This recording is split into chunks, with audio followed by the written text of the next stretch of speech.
She looked normal, a tourist sipping her coffee, sunlight glinting off the trembling spoon in her hand.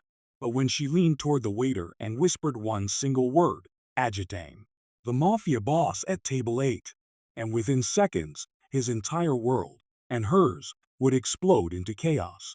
It was just another warm afternoon in Naples. The kind of day when sunlight dances off the sea, when laughter and the smell of coffee fill every corner of the city. Inside Cafe Vesuvio, life moved in rhythm, the hiss of espresso, the shuffle of waiters, the easy comfort of people who believed danger could never find them in daylight. But that day, danger was sitting quietly at table 8.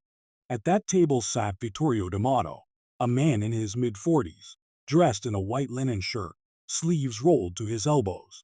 He looked calm, almost peaceful, like any ordinary customer enjoying his coffee, but his eyes carried the weight of a man who'd seen too much. He used to be one of Naples' most feared names, a man who ruled shadows and silence. But that life was supposed to be over. He'd left the violence, the betrayals, the blood, or at least, he told himself he had. He turned the page of his newspaper slowly, pretending to read. But he was really studying people, the tourists, the locals, the way sunlight touched every face and left nothing hidden. Because old instincts never die. They only sleep. Until something wakes them. The bell above the cafe door jingles. The music fades softer. That's when she walked in. A woman in her early 30s. Light dress. Sun hat. A scarf that fluttered behind her like it was trying to run away. She moved gracefully, but not freely. Every step looked careful, cautious, as if someone might be watching. She took a seat near the window, ordered a cappuccino in broken Italian. Her accent was foreign, her tone soft, and when she smiled at the waiter, it was the kind of smile that hides fear. Vittorio watched her from behind his paper. Something about her didn't fit, the way her hands trembled as she reached for her cup, the way her eyes darted to the street every few seconds. He'd seen that look before, in witnesses who were about to run, and in women who knew they were being hunted. The woman stirred her coffee for too long.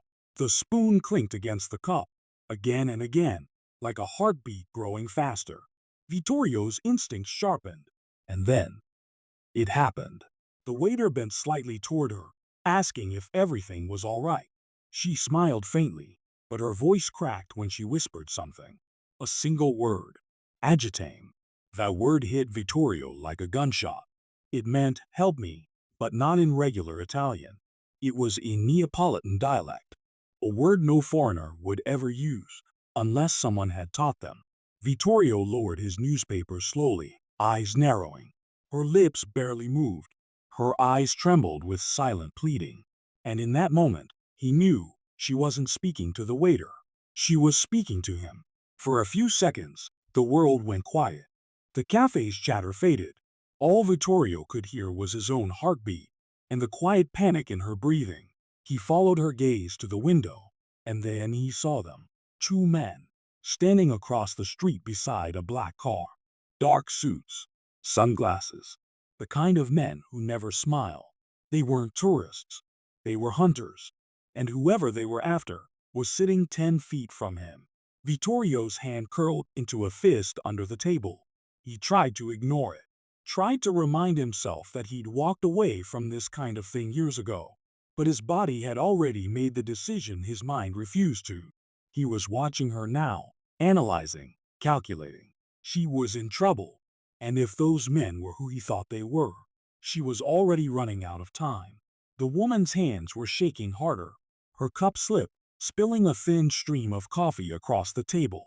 She muttered a nervous apology, trying to hide the fear on her face. Vittorio folded his newspaper, eyes locked on her reflection in the cafe mirror. She looked like someone praying for a miracle.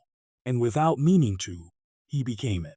He glanced toward the counter, caught the waiter's eye, and gave a small, deliberate signal.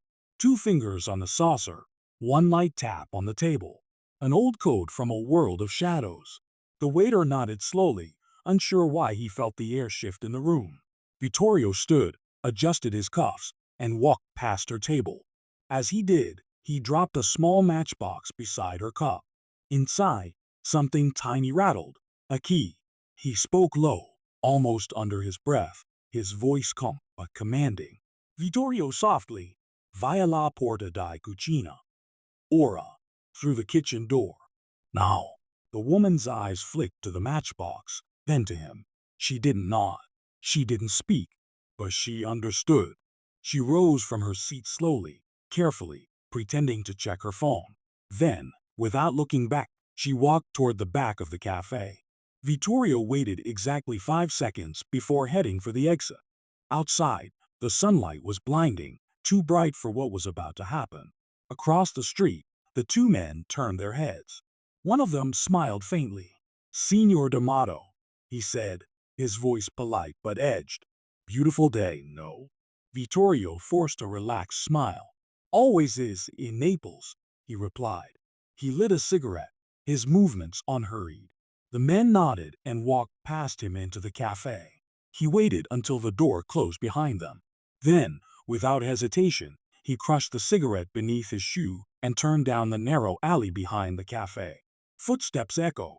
The sound of distant waves mixes with faint tension music. There she was, the woman, pressed against the kitchen wall, her chest rising fast, eyes wide and fearful. She flinched when she saw him. Alina whispering, "Who are you?" "Vittorio." "Someone who heard you." "Alina." "They're coming." "They saw me." "Vittorio, keep your voice down." He looked around quickly, scanning the alley exits, the rooftops, the shadows. Old habits. It was like stepping into a pair of shoes he thought he'd thrown away. He turned back to her. "Listen to me. You'll follow my lead, and you'll stay quiet. Understand?" She nodded, her lips trembling. I didn't mean to drag you into this," she whispered. Vittorio almost laughed, but there was no humor in it. "You whispered for help in my language," he said quietly. "That means fate dragged us both." She gasped. Vittorio's expression hardened instantly. "Move," he ordered. They started running down the narrow alley. The air was thick with sunlight and panic. Every echo of their footsteps bounced off the old walls like a warning. He led her through a side passage between two buildings, past stacks of crates and hanging laundry that brushed their faces as they sprinted. Behind them, the sound of heavy boots growing louder, voices shouting orders. The chase had begun. Vittorio's mind raced as fast as his heart. He didn't even know who she was, or what she'd done, but something about her eyes, something raw and terrified, had cut through the armor he'd built over years of silence. He thought of his daughter, years gone now, lost to the violence he could never escape. He thought of every moment he tried to live peacefully, and how peace never wanted him back. And in that moment, one truth burned through his mind. He couldn't walk away. Not this time. They reached the end of the alley, sunlight pouring through like salvation. But just as they reached it, Vittorio heard the echo of a car engine behind them. He stopped, looked back, and saw a black sedan screeching to a halt at the far end. Two men jumped out, shouting. Vittorio grabbed her hand. "This way." They turned a corner, breath ragged, hearts pounding. The woman stumbled, but he pulled her forward, refusing to slow down. Behind them, the echo of gunmetal and footsteps bounced off stone walls. And for the first time in years, Vittorio D'Amato felt alive again. They disappeared into another narrow passage, the light flickering between buildings, shadows chasing them like ghosts. Every step deeper into the maze of Naples felt like falling back into a world he once ruled, and once swore he'd never touch again. He didn't know who she was or why she chose him, but in his gut, he already knew one thing: whatever she was running from, it was only the beginning. And as they vanished into the sunlight, two words echoed in Vittorio's mind, words that would change everything. Agitate. Help me. He just didn't know yet how much that single whisper would cost him. Here, this chapter ends. The narrow alleys of Naples twisted like veins, bright sun above, deep shadows below. Vittorio D'Amato and the mysterious woman ran between them, their breath harsh, their footsteps splashing through puddles left by morning rain. Behind them, voices shouted in Italian. The hunters were closing in. Vittorio grabbed her hand, guiding her through a side street. They passed hanging laundry, crates of oranges, the startled faces of shopkeepers who knew better than to ask questions. When they finally turned a corner and ducked into a quiet courtyard, he stopped, pressing her against the wall gently but firmly. Vittorio low, firm. Stop. Catch your breath. They won't find us here. Not yet. She looked terrified, her hands trembling. Her sun hat had fallen somewhere in the chase. Her hair clung to her forehead with sweat. Her lips parted like she wanted to speak, but no words came out. Vittorio studied her. The fear in her eyes wasn't random. It was layered, deep, like someone who'd been running far longer than just today. Vittorio. What's your name? Alina quiet, shaking. Elena Rossi. Vittorio. All right, Elena. You're going to tell me what's going on. Who are those men? She looked down, tears welling up. For a moment, she didn't answer. Then, her voice broke. Alina. My brother. He worked for them. For a man named Salvatore Greco. The name hit Vittorio like a wave of ice. Salvatore Greco. A name from a past he buried, his former right-hand man. Ruthless. Brilliant. Ambitious. The man who took everything Vittorio once ruled and twisted it into something darker. Vittorio quietly, to himself. Greco. Alina nodding, crying softly. My brother was his accountant. He kept records. I don't know how, but he found out something bad. He told me he was going to disappear, to expose them. But the next day, she swallows hard.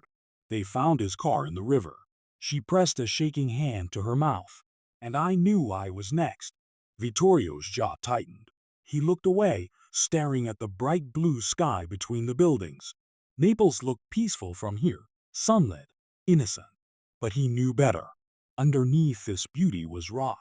And that rot had a name, Greco. He turned back to her. What did your brother find? She hesitated. Then she reached into her purse, pulling out a small silver flash drive. Her hand shook as she held it out. Alina. Yes. He left it for me. Said if anything happened, I should give it to someone I could trust. But I didn't know who that was.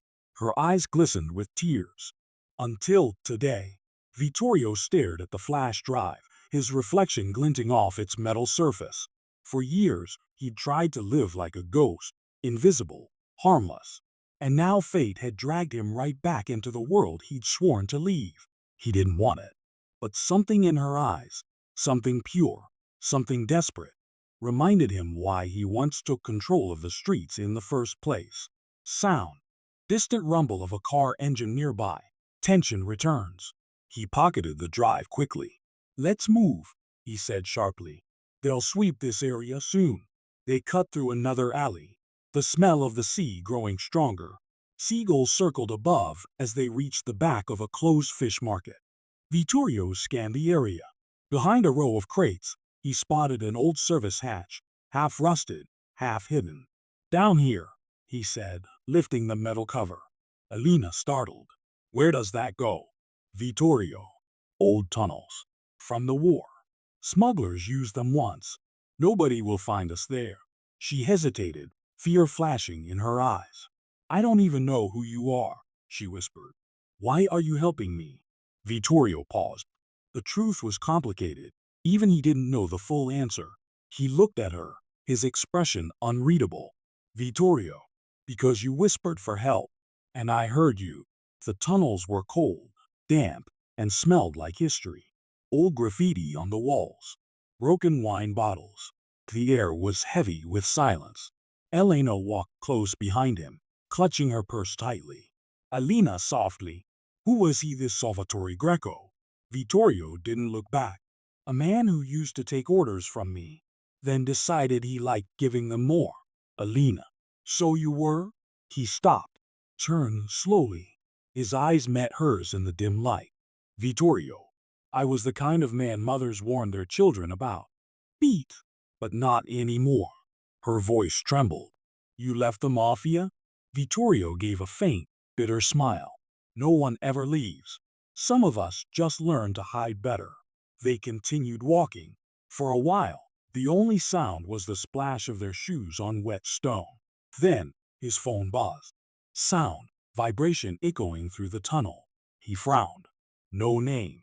Just a number he didn't recognize. He answered, voice low. Who is this? At first, silence.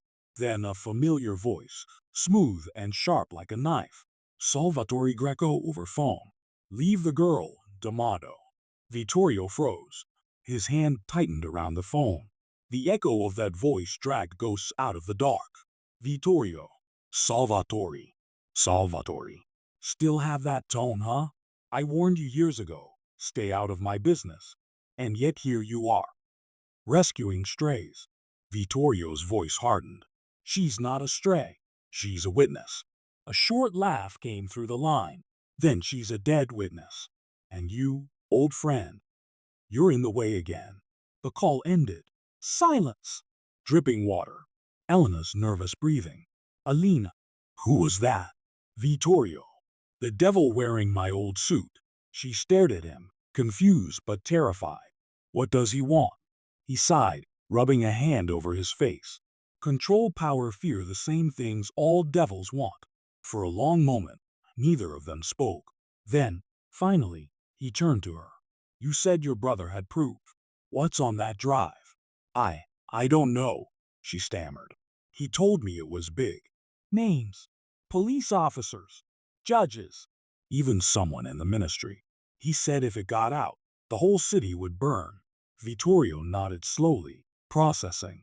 The air seemed to tighten around them. He understood now. This wasn't about one girl or her brother. This was about power, real, untouchable power. And the man at the center of it was his former protege. Distant echo, footsteps in the tunnel. Getting closer. He turned sharply, hand going to the small pistol under his shirt. His voice dropped to a whisper. They've found us. He motioned for her to move behind a pillar. They waited. The footsteps grew louder, deliberate, careful. A flashlight beam cut through the darkness. Two silhouettes. Men with guns. Vittorio steadied his breathing, counted silently. 3 seconds. 2. 1. He stepped out, silent and fast. One strike, gun knocked away, elbow to the throat. Second man turned, fired. The shot echoed like thunder. Vittorio grabbed the barrel, twisted, slammed him against the wall. The fight was brutal, close, efficient. Within moments, both men were on the ground, one groaning, one unconscious. Elena watched in shock, her hand covering her mouth. She had seen death before, but never someone fight like this. It wasn't wild. It was cold, controlled, professional. Vittorio wiped his hands, breathing hard but steady. He looked at her, eyes dark and haunted. This is what I was, he said quietly. This is why I left. Short silence. Just their breathing echoing in the tunnel. Then, above them, faintly, the sound of sirens. Police? No. Vittorio knew better. Greco's men had scanners. They controlled half the force. They couldn't stay underground. He turned toward her. We move north. There's an old safe house near the port. We'll rest there. Then we decide what to do next. She nodded slowly. Vittorio. He stopped, meeting her eyes. Alina, why are you helping me? Really? He hesitated, then said quietly, because I owe this city a debt, and maybe saving you will pay a piece of it. Soft piano music under fading footsteps. As they disappeared deeper into the tunnels, sunlight flickered faintly from a distant grate above, the only sign that daylight still existed somewhere above them. Vittorio glanced back once. Behind him, the bodies on the floor. Ahead, a girl holding a flash drive that could destroy half of Naples. And deep down, he knew this wasn't a rescue anymore. It was a war he thought he'd already lost. And in that dark silence beneath the city, one truth became clear. She wasn't just a frightened girl anymore. She was the key to something far bigger. And everyone who touched her story was already marked for death. Here this chapter ends. By the time they reached the port, the sky had changed. The noon sun that once glimmered over the cafe was gone, replaced by clouds heavy with storm and secrets. Vittorio D'Amato led Elena through the rusted gates of an old shipping yard. The scent of salt, oil, and decay filled the air. Abandoned containers stood like silent witnesses, reminders of deals once made, of goods once smuggled, of lives once lost. He stopped before a small warehouse, half hidden behind crates and ivy. A crooked sign still hung above the steel door. D'Amato Import-Export. Elena looked at it, surprised. This was yours. Vittorio didn't answer. He just pushed the door open and stepped inside. Dust motes floated through a shaft of gray light. Old furniture, broken shelves, and a single wooden table stood in the center. The air was cold and still, but it was safe. For now. Vittorio motioned for her to sit. He poured water from an old thermos, his hands steady, but his eyes distant. Elena softly. You built all this? He nodded slowly. Years ago. When I thought power meant safety. She studied him. In the dim light, his face looked older, worn by regret more than time. He seemed like a man haunted by the ghosts of his own choices. Aline, what happened between you and Salvatore Greco? Vittorio paused. His jaw tightened. For a moment, he didn't speak. Then, quietly, like confessing to the shadows, he said, Once he was like my brother. Vittorio voice rough. When I ran the D'Amato family, Greco was the man I trusted most. I took him from the streets, fed him, protected him, taught him how to lead. He was loyal, or so I thought.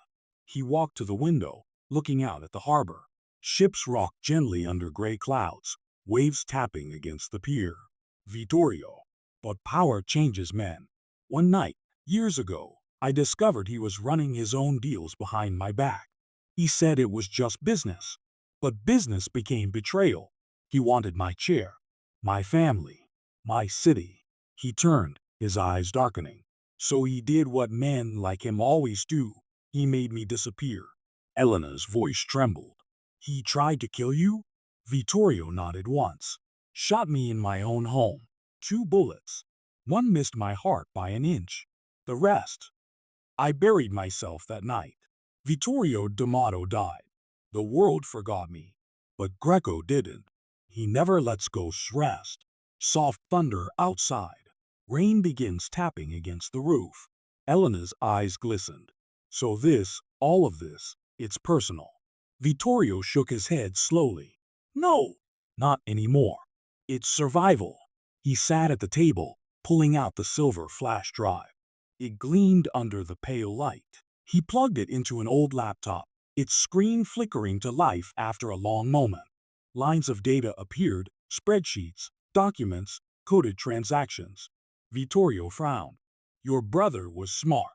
He scrolled through. Bank accounts, offshore transfers, and then photos. Elena leaning closer. What is that?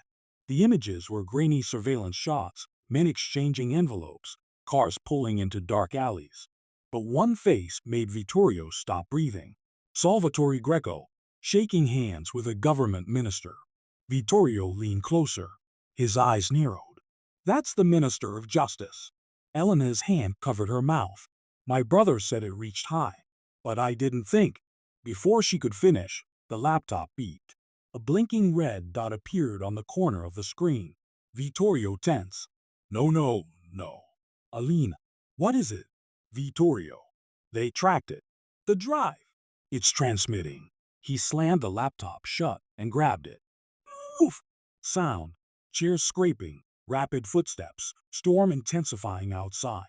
They ran toward the back door, the rain now pounding like bullets. Vittorio kicked open the emergency exit and led her behind a row of containers. Then, engines roared. Black SUVs swerved into the yard, tires hissing on wet concrete. Men jumped out, dark suits, guns drawn. Alina panicking. They found us. Vittorio grim. They were always going to. He crouched, motioning for her to stay down. Lightning flashed, and for a moment, the port lit up like a stage. He saw the men fanning out, 8, maybe 10. One of them barked an order in Italian. Spread out. The boss wants them alive. Vittorio exhaled sharply, jaw tightening. Alive for now. Sound. Metal clanging, footsteps splashing, thunder cracks overhead. He guided Elena toward the docks, but then, from behind the containers, a familiar voice rose through the storm. Salvatore Greco shouting, "You always were predictable, old man." Vittorio froze. Elena's breath caught. Greco stepped forward, under the flicker of lightning. Elegant suit, perfect tie, calm smirk. Rain glistened in his hair. "Greco, you really should have stayed dead." Vittorio steady, low. "Then maybe you should have left me a reason to." They stood a few meters apart, two ghosts of the same empire, face to face again. "Greco, you taught me everything, Vittorio. But you forgot the most important lesson." Vittorio, "What's that?" Greco, smiling coldly, "That blood oaths never die. They only rot." Vittorio's hand moved to his gun, slow, deliberate. Greco noticed, chuckling softly. "Greco, relax. If I wanted you dead, you wouldn't have made it past the cafe. But the girl," he looks at Elena, "she's something else. She has what belongs to me." Elena's voice broke. "My brother died because of you." Greco tilted his head, feigning pity. "Oh, sweetheart. Your brother died because he didn't understand the game. He thought truth could win against money. It never does." He looked back at Vittorio. "Give me the drive, and maybe I'll let you both walk away." Vittorio stared at him, then at the girl, trembling beside him.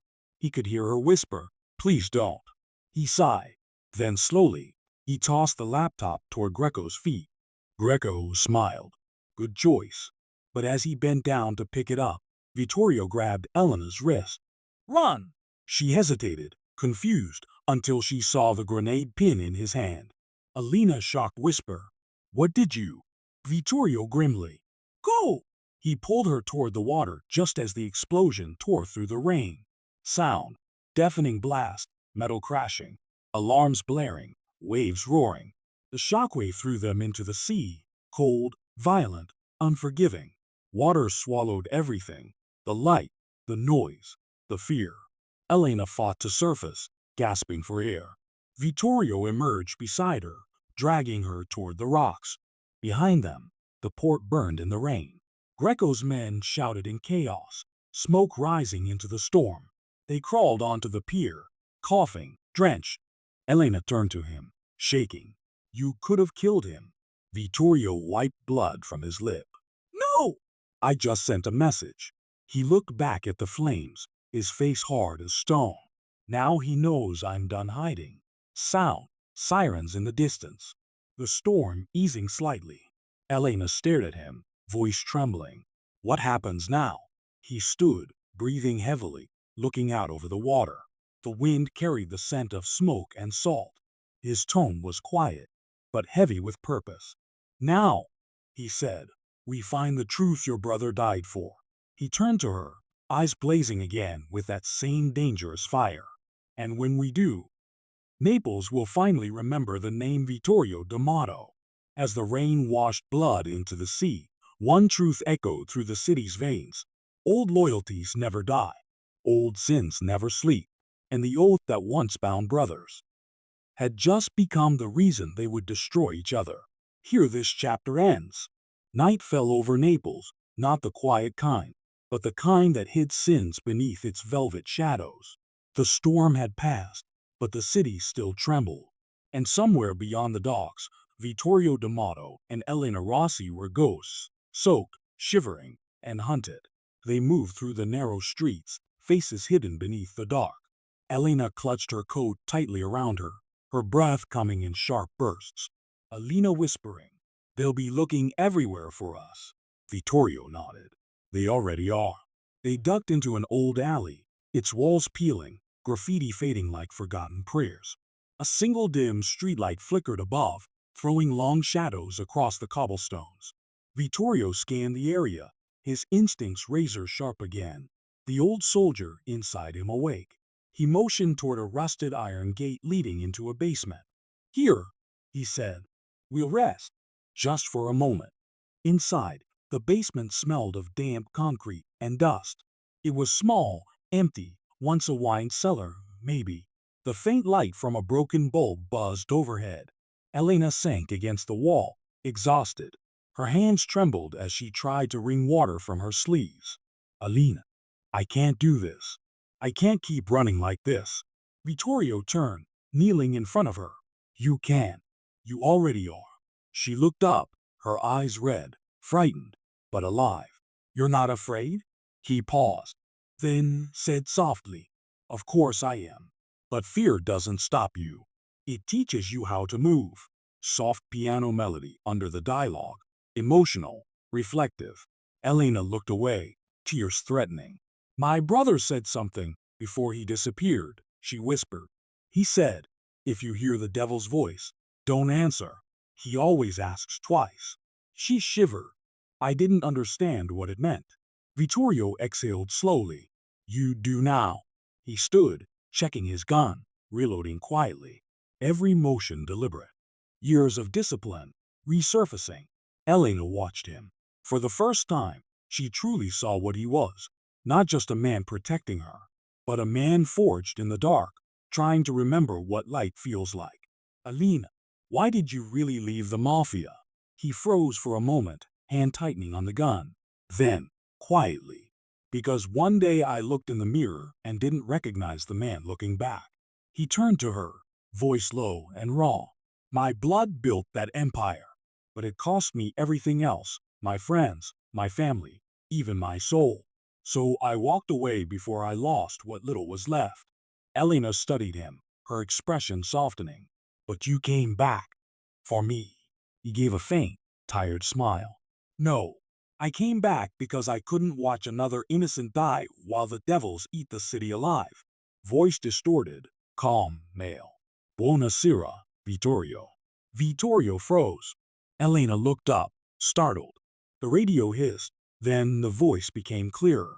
Salvatore Greco over radio. Funny thing about ghosts.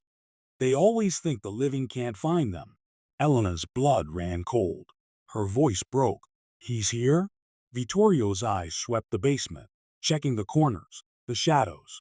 But no, it wasn't here. The signal was being broadcast. Vittorio gritting teeth. What do you want, Salvatore? Greco's voice chuckled softly through the static.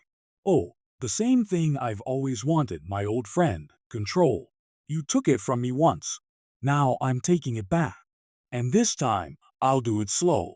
The voice lowered, smooth and poisonous. The girl, she's clever, but she's out of her depth. She'll end up like her brother. You can't protect her, Vittorio. You couldn't protect anyone. Vittorio's jaw tightened. You think fear still works on me? Greco's reply came like a whisper from the dark. No! But guilt does. Sound, soft click, transmission cuts. The silence after was heavy. Even the rain outside seemed to stop. Elena's eyes filled with tears. He knows where we are. Vittorio nodded grimly. He always knows. He grabbed her hand. We move. Now! They emerged into the night. Naples slept uneasily, lights flickering across balconies, distant horns echoing from the bay. The air was thick, heavy with dread. Vittorio led her through back alleys until they reached an old church, its bell tower leaning slightly with age. The heavy doors groaned open as they stepped inside. Candles flickered near the altar. The scent of wax and incense filled the air. Elena paused, her eyes wide. I used to come here as a child, she whispered. With my brother. Vittorio nodded, scanning the shadows. It's as good a place as any to think. They sat in the last pew, the faint candlelight dancing across their faces. For a moment, peace. Then Elena spoke, voice trembling. You think Greco killed him, don't you? Vittorio turned slowly. I know he did. She swallowed, her voice breaking. Then promise me something. What? When this is over, you'll make him pay. Vittorio's eyes darkened. He looked at her, the fear, the fury, the fragile hope. And in her voice, he heard something that used to live inside him long ago. He nodded. I promise. Pause. Low, solemn organ note in background. Then suddenly, the candles flickered. A gust of air moved through the church. And from the shadows behind the altar, a slow, deliberate clap. voice smooth, mocking, beautiful, touching, almost holy. Elena turned, her breath catching in her throat. From the dark corner, a man stepped forward, black coat, silver tie, a gun gleaming in his hand. One of Greco's lieutenants. Behind him, two more men. Vittorio quietly. Get down. She ducked as Vittorio drew his pistol and fired. The shot cracked through the church, echoing against marble. The first man fell. The others spread out, bullets ricocheting off stone pillars. Candles toppled, wax spilling like molten fire. Vittorio moved with precision, silent, brutal, unstoppable. Each motion was instinct, years of violence waking up inside him again. But as the last gunman hit the floor, a shot rang out, and Vittorio staggered back, clutching his side. Elena screaming, Vittorio! He fell to one knee, blood seeping through his shirt. Elena crawled to him, pressing her trembling hands against the wound. Vittorio through clenched teeth. It's not deep, we have to move. Elena. No, you're bleeding. You can't. He grabbed her wrist. Listen to me. They won't stop until they find that drive. Tears streaked her face. Then let's destroy it. He shook his head, weak but fierce. No, that drive is proof. It's the only thing that can bury him for good. His breathing grew ragged. Elena's hands were slick with his blood. She looked around desperately, and her eyes fell on a small door near the side of the altar. Elena, there's a crypt below. We can hide there. He nodded, forcing himself up with her help. They staggered toward the door, down a narrow staircase, into the darkness beneath the church. The crypt was cold, lined with ancient stone and faded frescoes. Candles flickered along the walls, their flames trembling. Vittorio slumped against the wall, breathing heavily. Elena knelt beside him, eyes filled with worry. Elena softly, you're losing blood. He looked at her, forcing a faint smirk. I've lost worse. She tried to smile, but it broke into a sob. You saved me again. He met her gaze, and for a brief second, the old hardness in his eyes melted away. You were never just someone to save. Soft emotional piano note, then faint footsteps above them. They froze. The sound echoed faintly, deliberate, slow. Someone was walking across the floor of the church above them. Elena's heart pounded. She whispered, trembling, Vittorio. What if it's him? He didn't answer. He just gripped his gun tighter, eyes locked on the stairs leading down. The footsteps stopped. Silence. Then, one final, chilling sound. A man's low voice echoing from above. Salvatore Greco, calm, cold. I told you, old friend. Guilt always finds you in the dark. And in that black silence beneath sacred stone, the devil finally arrived, not with fire, but with a smile.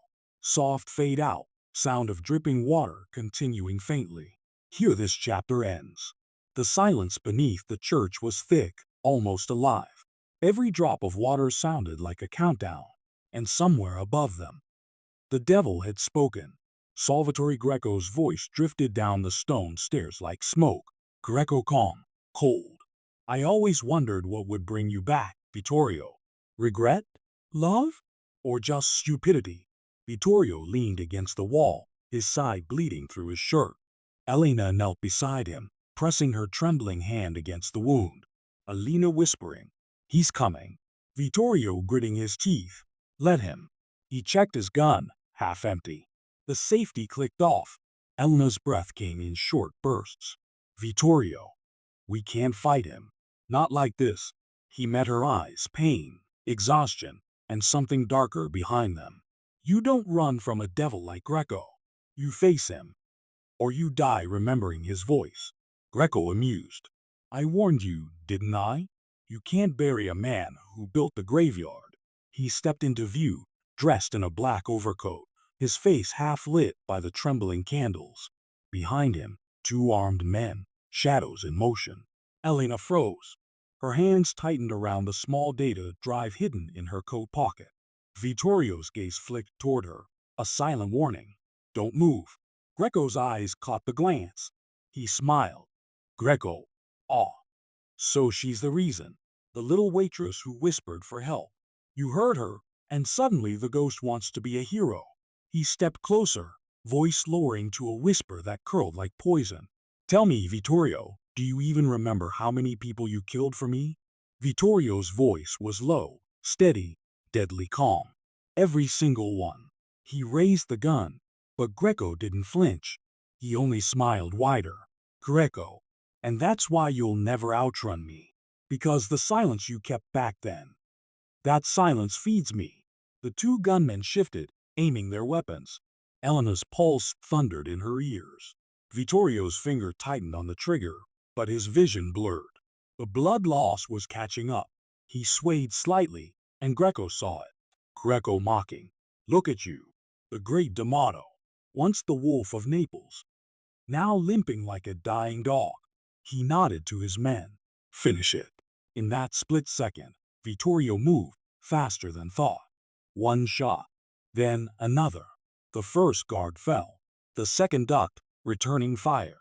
Sparks erupted off the crypt walls. Stone dust filled the air. Elena screamed, diving behind an old tomb. Vittorio stumbled forward, firing again, hitting the second man square in the chest. Silence returned, broken only by Vittorio's ragged breathing. Greco clapped slowly, smiling in the smoke. Greco, you still have it. Pity it won't save her. Before Vittorio could react, Greco raised his own gun and aimed at Elena. The sound of the shot tore through the crypt. Silence. Just the echo fading away. Elena froze, eyes wide, trembling. Then she looked down.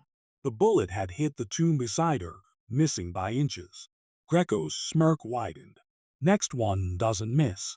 Vittorio lunged forward, slamming into Greco, both men crashing against the stone floor. The gun clattered away. The two men wrestled, old enemies locked in a brutal dance of blood and fury. Each punch echoed in the hollow crypt, filled with decades of unfinished sins. Greco grunting. You left me to rot, Vittorio. Vittorio snarling. You killed everything I ever loved. They crashed against the wall, candles toppling, flames dying one by one. Only shadows remained, the devil and the man who made him. Greco slammed his knee into Vittorio's wound. Vittorio cried out in pain, collapsing to one knee. Greco raised a jagged piece of broken glass, pressing it to Vittorio's throat. Greco softly. You can't kill guilt, old friend. You can only bleed with it. Her hand slipped into her coat. The small flash drive, cold metal against her skin. She pulled it out and noticed the broken electrical panel on the wall beside them. An idea sparked. While Greco leaned in close to Vittorio, whispering, Elena moved, silent as a breath. She jammed the drive into the port, flicking a hidden switch. Greco turned sharply. What did you? Before he could finish, the nearby security terminal flickered to life, old CCTV footage filling the cracked screen. Videos. Evidence. Greco's voice. Greco's crimes. Dozens of files began uploading automatically, transmitting through an old satellite relay. Alina shouting, You lose, Greco. It's all going public. Greco's eyes widened, fury breaking through the calm mask. He spun, firing at the terminal, sparks flying, screen shattering. But it was too late. The upload bar blinked. 100% sent. Greco roared, pure, animal rage, and charged at Elena. Vittorio, bleeding and gasping, forced himself up and tackled him mid-run. The two men crashed against a marble column, both grunting, both barely human anymore. Then, one deafening gunshot. Silence. Greco staggered back, eyes wide, staring down at the blood spreading across his chest. Vittorio held the gun steady, smoke curling from the barrel. Vittorio hoarse whisper, That's for her brother. Greco's legs gave way. He fell to the cold stone floor, the light fading from his eyes. For a moment, there was nothing, just the sound of Vittorio's labored breathing. Elena crawled to him, tears mixing with the dirt on her face. You did it, she whispered. It's over. Vittorio looked at her and smiled weakly. But then his hand slipped away from the wound, and she saw how much blood he'd lost. Alina panicking. No, no, stay with me, please. He tried to speak, but his voice was barely a whisper. "Elena, listen to me. You have to go. Take the drive. They'll come for it." She shook her head, sobbing. "I'm not leaving you." He reached up, his hand trembling, brushing a tear from her cheek. "You have to live for both of us." Soft piano melody, emotional, sorrowful. His head leaned back against the wall, eyes closing slowly. The candles around them flickered, the last of their light dying in the silence. Elena's cry echoed through the crypt. Moments later, heavy footsteps echoed from above. Men's voices. Police. Or perhaps not. Elena pressed the drive tightly against her chest. She looked down at Vittorio one last time. Elena whispering, "I'll finish it. I swear." She kissed his forehead, then slipped into the shadows, vanishing through a small passage leading toward the catacombs. Her footsteps echoed through the ancient bones of the city. She moved blindly, heart pounding, eyes burning. Every sound felt like a ghost chasing her. Finally, she emerged into the open night, the city lights of Naples glittering far below like fallen stars. She looked back once, toward the church tower rising against the black sky, and for the first time, she realized Vittorio wasn't the devil she feared. He was the man who fought one and paid the price in silence. Soft piano fades, gentle wind, long pause. Some debts are paid with money, some with blood, but the rarest ones are paid with silence. Then faint echo of Greco's voice, fading in like a memory. Greco distant, ghostly whisper. "You can't kill guilt, old friend." Echo fades out completely. And as the night swallowed her whole, Elena realized silence was never safety. It was only the beginning of the next war.